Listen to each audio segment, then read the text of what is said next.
Assalamualaikum warahmatullahi wabarakatuh. Waalaikumsalam warahmatullahi wabarakatuh. Om Swastiastu, Namo Buddhaya, Salam Rahayu, Salam Kebajikan. Alhamdulillah, pada malam hari ini kita bisa berkumpul lagi, kita bisa bertemu lagi bersama kami di channel Pencari Jalan Pulang. Dan pada malam ini saya ada di Gria Pasulukan Sumedang dan saya ditemani oleh teman-teman saya, oleh saudara rohani saya. Nah, malam ini juga kebetulan kita dapat judul baru, yaitu judulnya itu bagaimana agar kita senantiasa di dimensi yang lebih tinggi. Kesadaran kita ada di kesadaran yang lebih tinggi, supaya kita itu senantiasa ada di kesadaran yang lebih tinggi. Seperti dalam video yang sebelumnya saya sampaikan bahwa kita tidak akan terpengaruh oleh realita ini apabila kita berada di dimensi yang lebih tinggi daripada realita ini, gitu kan. Kenanya suatu masalah, kenanya suatu gelombang dari masalah kepada kita karena kita ada satu dimensi dengan masalah itu. Sehingga caranya kita harus mi'raj, naik dimensi kesadaran. Dengan kita naik dimensi kesadaran, kita tidak akan terpengaruh oleh masalah tersebut. Kita akan menyadari bahwa masalah tersebut sebenarnya fata morgana, sebenarnya hanya ilusi. Nah, melanjutkan dari video yang sebelumnya, bahwa saya sampaikan bahwa kita itu harus naik dimensi, dan naik dimensi kesadaran itu ada bahan bakarnya. Apa bahan bakar kita supaya bisa naik ke dimensi yang lebih baru, yang lebih tinggi lagi? Yaitu dengan menjolok. Bahan bakarnya dengan menjolok rahmat dan ridhonya, karena rahmat dan ridhonya tidak akan pernah turun kalau gak kita jolok. Nah, bentuk-bentuk jolokan itulah yang harus kita ketahui, apakah ini bentuk jolokan atau bukan.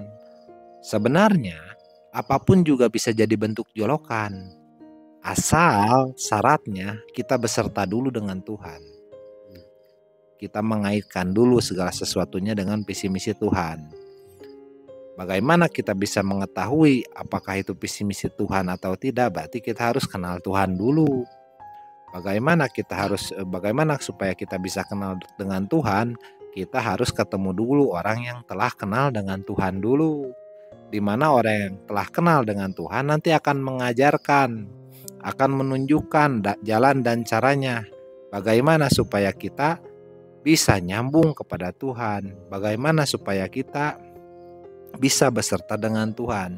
Bagaimana supaya kita bisa mengetahui apa inginnya Tuhan? Supaya apa kalau kita mengetahui? Supaya turun ridhonya, supaya turun rahmatnya, kasih sayangnya kepada kita. Dengan kita terus menjolok dan turun ridhonya, rahmat ridhonya kepada kita, itu akan menaikkan dimensi kesadaran kita ke dimensi yang lebih tinggi. Apabila kita dimensi yang lebih tinggi, kita berada di dimensi yang lebih tinggi, maka dimensi yang di bawah kita akan tunduk, akan santun kepada kita, gitu. Otomatis itu, contohnya misalnya gini, orang yang lagi tidur, dia sedang bermimpi, di dalam kenyataan mimpinya itu dia nyata. Kita yang di dimensi kesadarannya lebih tinggi melihat dia sedang capek dikejar-kejar anjing atau apa dalam masalah mimpinya. Karena saya yang ada dimensi yang lebih tinggi melihat dia kelihatan kelabakan, akhirnya saya bangunkan dia. Saya siram dia yang sedang mimpi menggunakan air sehingga dia naik kesadarannya ke kesadaran yang lebih tinggi.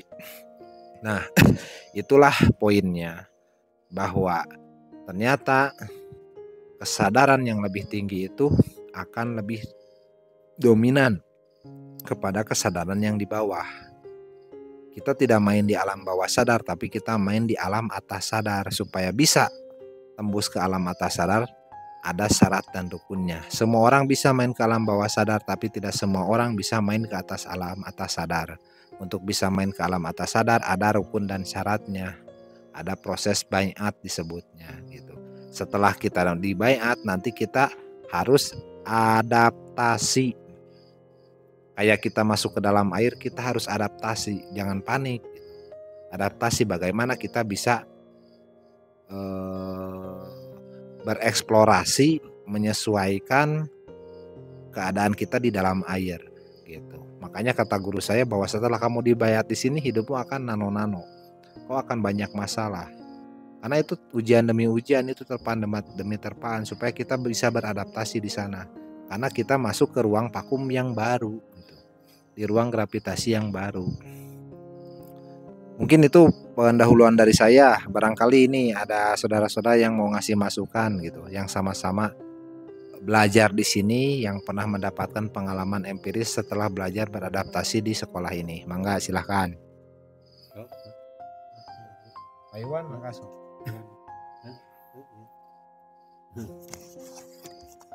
Terima kasih kepada Pak Teja yang sudah memberikan waktunya pada saya, di mana kali ini saya akan mencoba mengurai sedikit masalah gimana kita supaya tetap ada di dimensi atas gitu kan, Senantiasa berada di atas sadar. Di dimensi atas sadar. Kalau bicara dimensi ini mungkin sebetulnya untuk orang yang sudah dia masuk ke dalam lapisan-lapisan dimensi gitu. Kalau kita menerangkan masalah dimensi atas, dimensi bawah, untuk yang orang belum pernah gitu atau belum bisa untuk masuk ke dimensi, lapisan dimensi itu, maka dia mungkin akan bingung juga gitu. Tapi di sini saya coba ulas ya, gini ya. Jadi masalah sholat aja ya, itu kan berlapis-lapis ya, naik gitu kan. Dari sholat batang tubuh, ke sholat mengingat, ke sholat yang sholat yang tidak putus-putus. Nanti pada akhirnya kita akan beribadah sholat as-sholatu mi'rajul mu'minin, sholat yang mi'raj itu naik kesadaran gitu kan. Dimana puncak dari perjalanan atau dimensi spiritual ini adanya di makom atau di dimensi takwa. Tuh. Jadi orang yang di dimensi takwa itu bisa jadi gitu, salah satu tandanya orang itu ada di dimensi atas gitu. Karena untuk mencapai ke makom takwa itu memang sangat berat.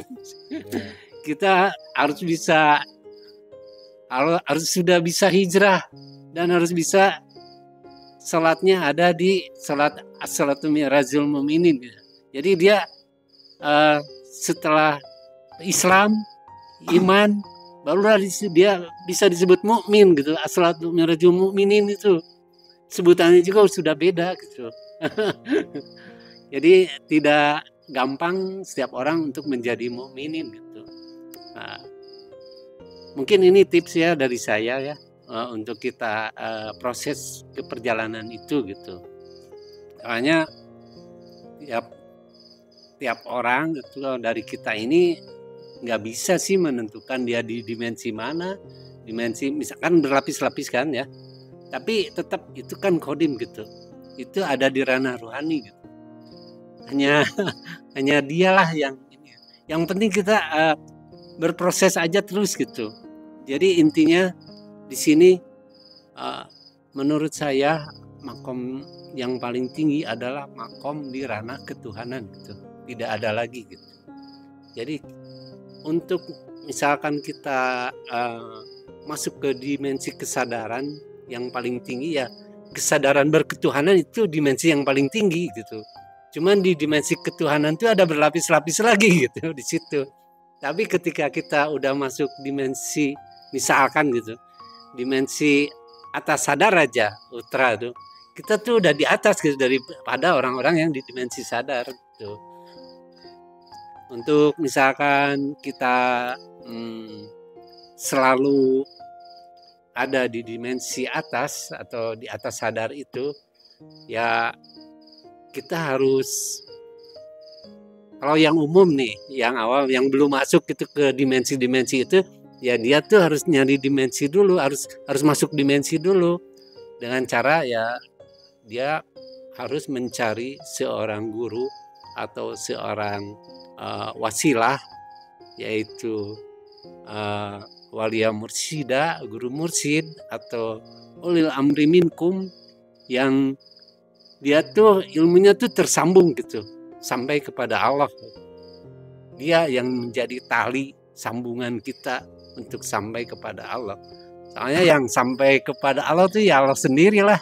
Kita nggak bisa kita mah numpang lah, kita nempel kepada guru atau walia mursida atau uli amri minkum yang sudah bertali wasilah itu gitu.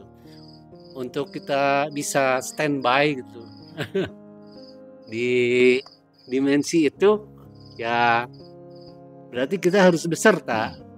Kalau bisa ya kita berkekalan dengan si guru ulil amri minkum itu atau dengan guru walia mursida itu, sudah beserta berkekalan, sudahlah di situ kayaknya kita udah bisa ada di dimensi ketuhanan.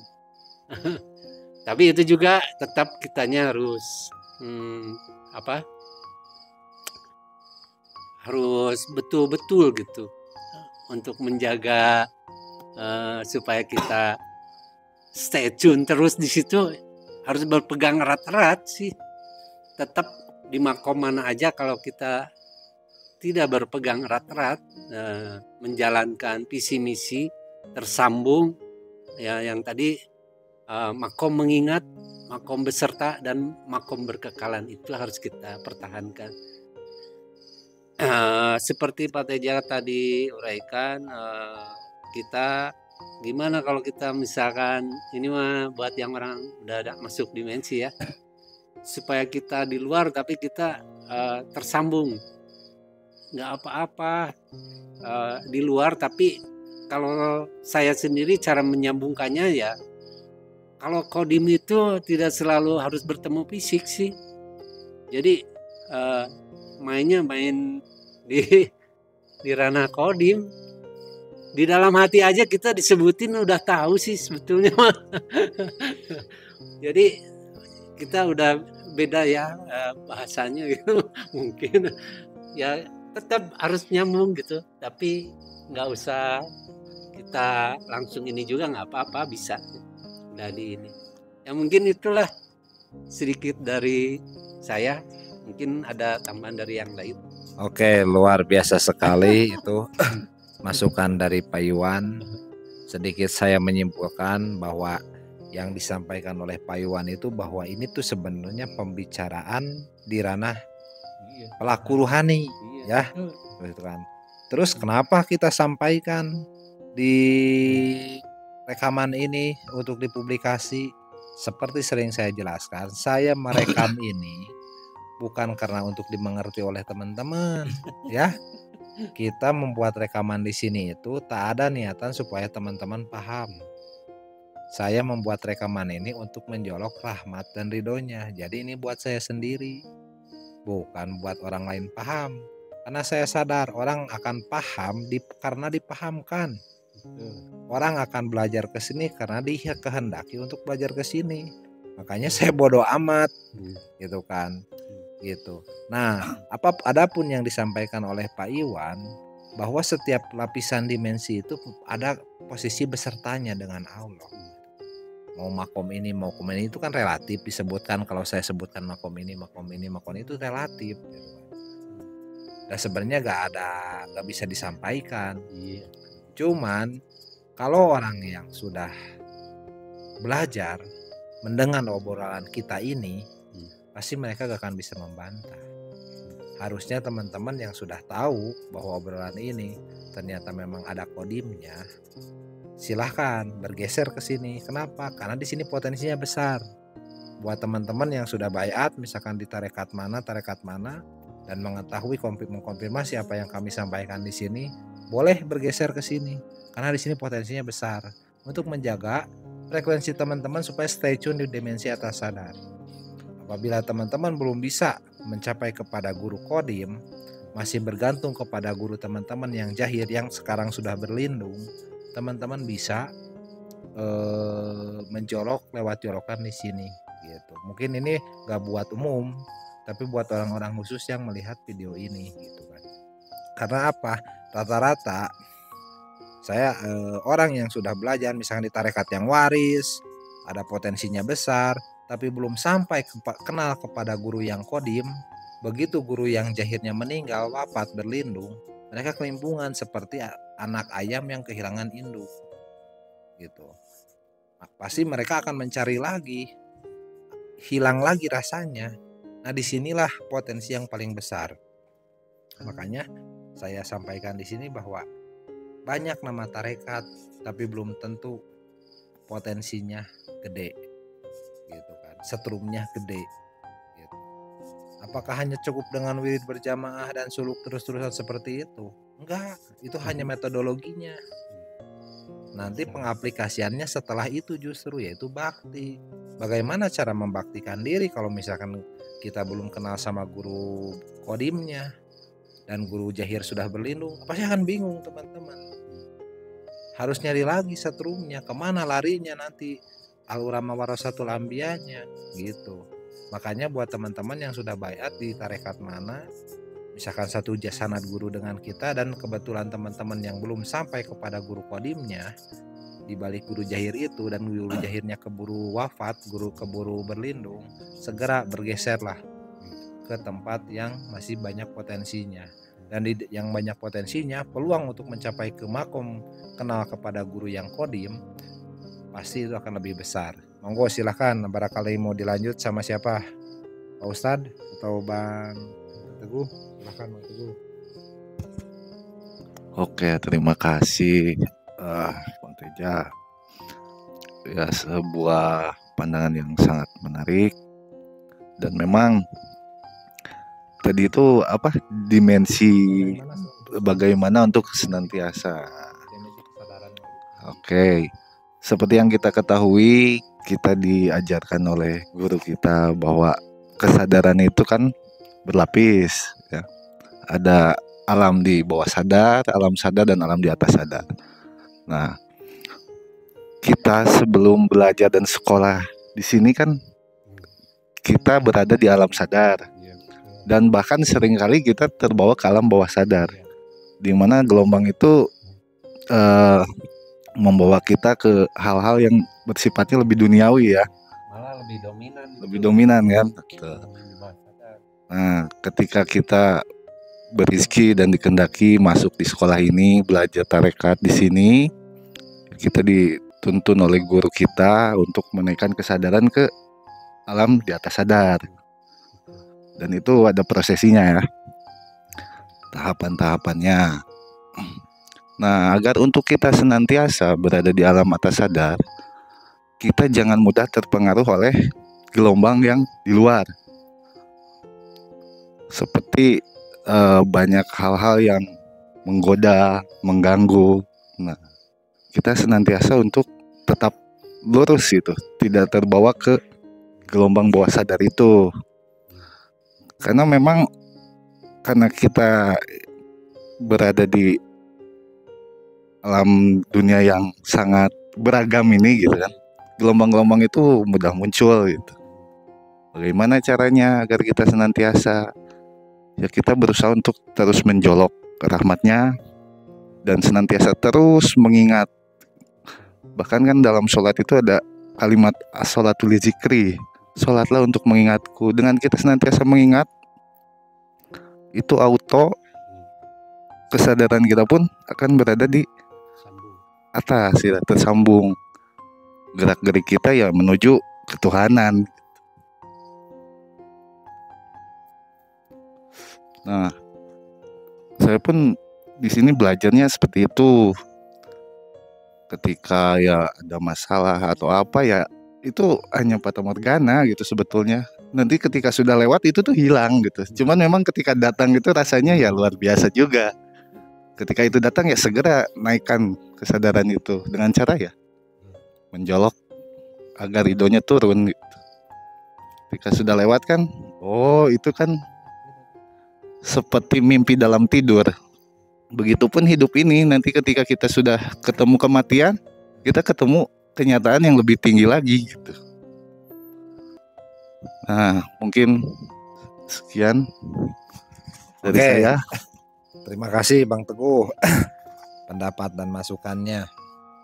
Jadi sedikit saya simpulkan juga dari yang disampaikan oleh Bang Teguh, bahwa ternyata tangkapan saya dari yang disampaikan oleh Bang Teguh, ternyata orang yang sudah mendapatkan akses untuk naik ke dimensi atas sadar pun bisa turun terjun ke alam sadar dan ke alam bawah sadar. Gitu loh. Teman-teman di Bayat di sini itu hanya diberi akses saja untuk bisa memasuki ke alam atas sadar. Perkara teman-teman mau naik terus ke alam atas sadar atau malah terjun ke alam bawah sadar atau tetap di alam sadar, itu hak teman-teman. Dan saya sarankan dan saya kasih masukan buat teman-teman yang sedang berusaha untuk naik ke alam atas sadar, mohon untuk sambil menyadari bahwa kita itu bisa naik ke alam atas sadar itu karena dikehendaki. Segimana perjuangan teman-teman pun, mati-matian pun, tapi apabila tidak dikehendaki untuk mi'raj, tidak akan pernah bisa mi'raj. Nah, gimana supaya dikehendaki? Pada saat kita berjuang, berabdi, berbakti, supaya dikehendaki beserta dengan Tuhan dikehendaki untuk kita bisa naik kesadaran, yang harus dijaga itu adalah niatnya.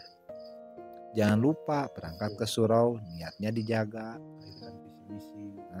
Dijaga niatnya, jangan ada ketumpangan subjektivitas diri, murni untuk menjolok rahmat ridhonya. Jaga saja itu baru gerak. Kalau misalkan gerak tanpa menjaga itu, menjaga niat, apalagi ada niat lain, itu walaupun sudah mati-matian, itu malah bisa gak naik-naik gitu, karena kehendaknya gak menghendaki Tuhannya gitu. Itu counter dari saya lah gitu, atau masukan dari saya, tanggapan dari saya atas yang disampaikan oleh Bang Teguh gitu. Ini kan di sini diskusi ya. Tapi yang jelas intinya teman-teman di sini itu menjelaskan intinya sama, hanya kias pembahasannya aja yang berbeda gitu. Karena pembendaharaan katanya beda-beda gitu. Tapi seperti itulah gitu maksudnya. Oke, dilanjut. Wandang mangga.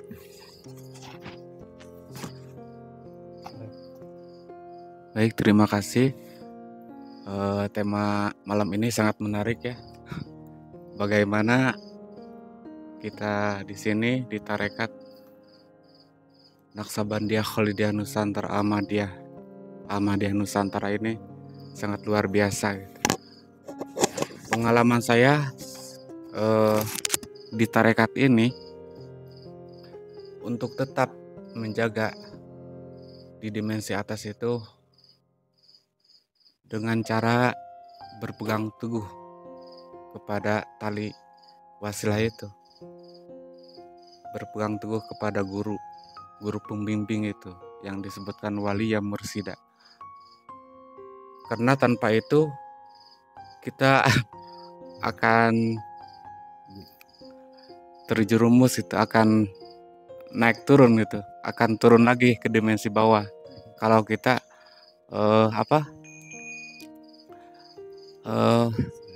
tidak selalu berpegang teguh itu.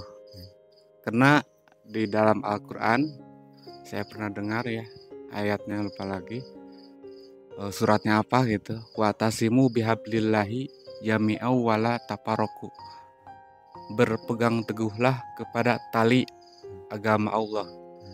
Yang dimaksud di situ kan sistem wasilah. Nah, dengan cara kita berpegang teguh pada tali wasilah, sistem tali wasilah itu, kita itu akan dijamin tetap ada di dimensi atas. Karena di ayat yang lain, sistem wasilah itu kan ada runtutannya.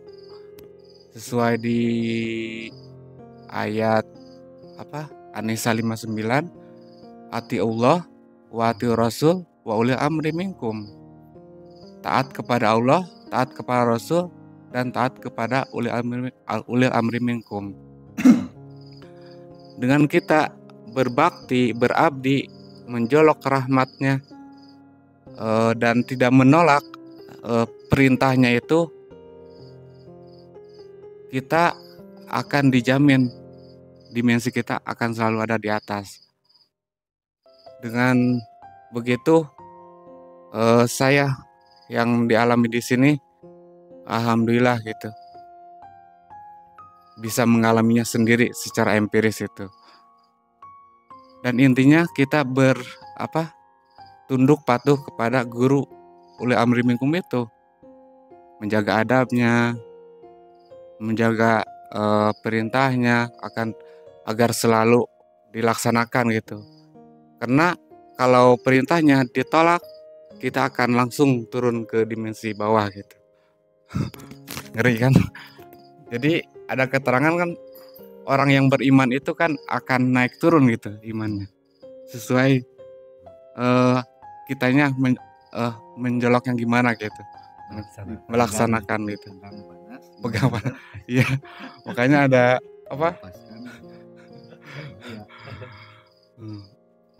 mungkin itu saja.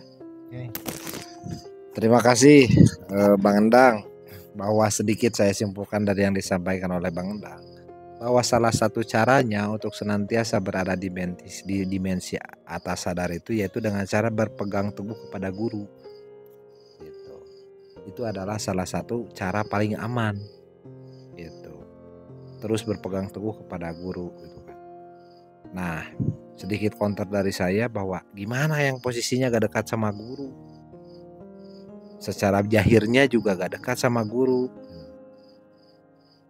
Teman-teman yang sudah beradaptasi, yang sedang beradaptasi, jangan putus harapan juga bahwa guru tidak ingat kita. Dengan kita ingat guru, dan guru juga sebenarnya itu sebenarnya guru yang ingat sama kita. Supaya kita senantiasa berpegang teguh kepada guru, walaupun jahirnya gak ada, yaitu dengan cara kaitkan segala yang kita kerjakan itu dengan visi misi guru, sehingga yang kita kerjakan itu sebenarnya 100% untuk Tuhan, karena kita beserta dengan guru gitu, dengan Tuhan, karena guru itu adalah tali wasilahnya Tuhan gitu.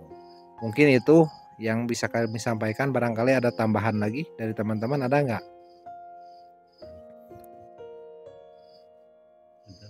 Ada Bang Teguh? Oke gitu. Mohon maaf kalau misalkan yang kami jelaskan tidak dimengerti, dan karena kami juga tidak ada harapan teman-teman untuk ngerti. Kami di sini merekam tidak ada niatan untuk supaya disukai oleh penonton atau apalagi dibenci, enggak juga. Kami di sini murni untuk menjolok rahmat dan ridhonya, dan ini salah satu bentuk jolokan kami untuk menjolok rahmat dan ridhonya. Semoga dengan kegiatan kami merekam ini, membuat video ini dapat berhasil untuk menjolok rahmat dan ridhonya gitu kan. Mungkin itu saja yang bisa kami sampaikan. Silahkan boleh cari tarekat mana saja, itu bebas. Kita tidak menyuruh ke sini atau melarang ke sini, tidak. Yang jelas saya ngasih peringatan bahwa kita ini sering dianggap sesat, syirik, dan bid'ah gitu. Mungkin itu ya yang bisa kita sampaikan. Billahi taufiq wal hidayah. Wassalamualaikum warahmatullahi wabarakatuh. Waalaikumsalam.